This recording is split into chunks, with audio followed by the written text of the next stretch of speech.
こんにちは、ゆっくりレ夢ムです。ゆっくりマリサだぜ。今回は1977年の F1 世界選手権、特にイギリス期待の若手ドライバー、トム・プライスを襲った1977年南アフリカグランプリ事故について解説するぜ。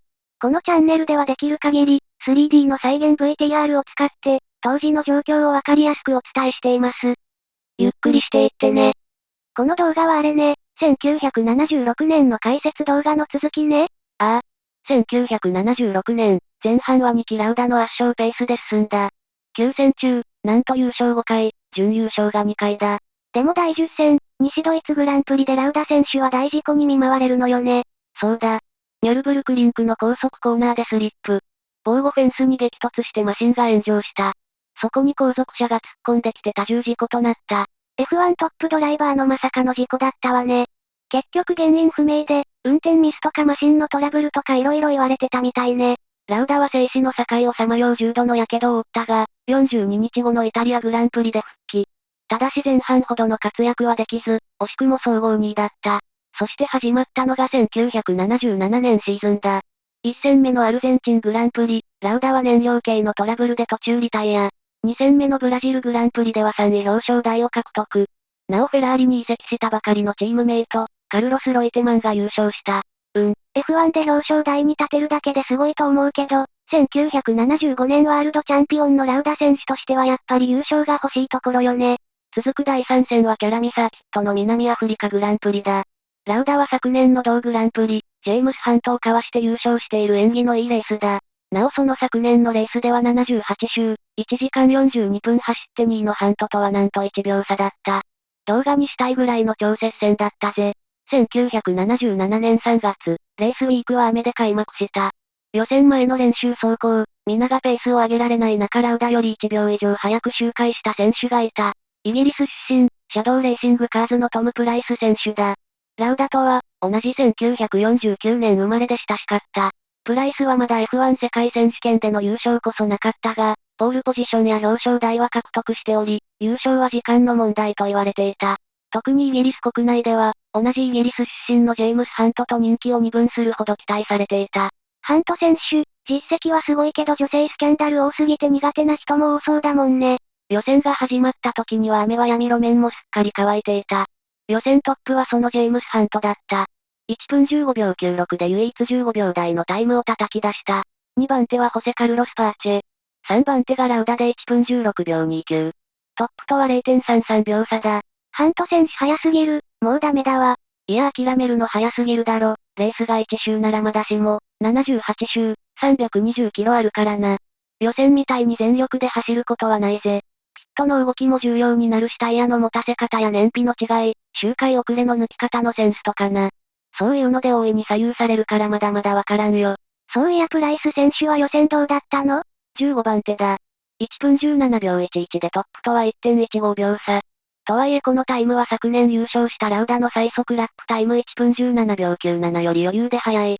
このペースで走れたら優勝するぐらい、プライスの速さは十分に出てるぜ。決勝レースは1977年3月5日。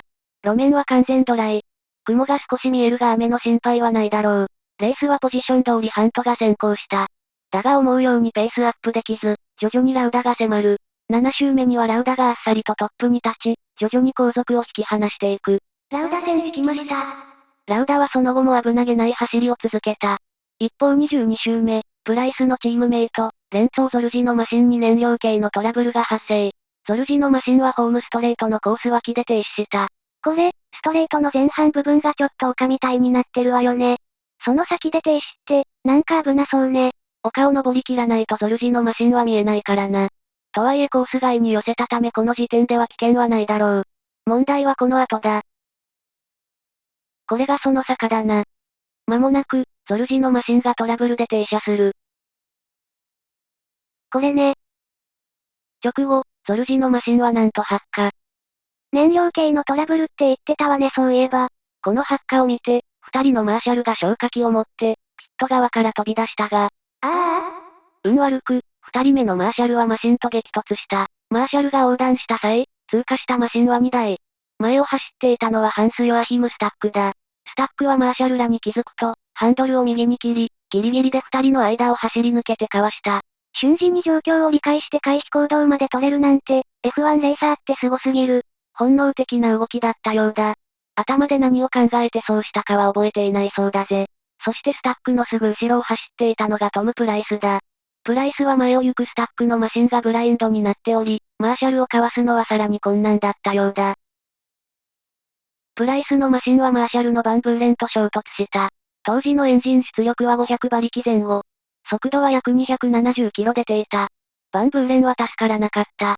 それどころか損傷があまりに激しく、集めたマーシャルにバンブーレンがいないことが確認されるまで、被害者はバンブーレンであるとは認定できなかったほどだ。凄まじい衝撃だったのね。それとマシンに乗っていたプライス選手の方はどうだったの？運悪く、バンブーレンの持っていた18キロの消火器がプライスの顔面に激突。ヘルメットの顎紐がプライスの首に食い込み、プライスの命を奪った。プライスの亡骸はアクセルを踏み続けた。ガードレールにぶつかり、そのままガードレールを滑りながらホームストレートの脇を進んだ。他の選手はまさか乗っているプライスが亡くなっているとは知らず、そのうち止まるつもりだろうと思っていたようだ。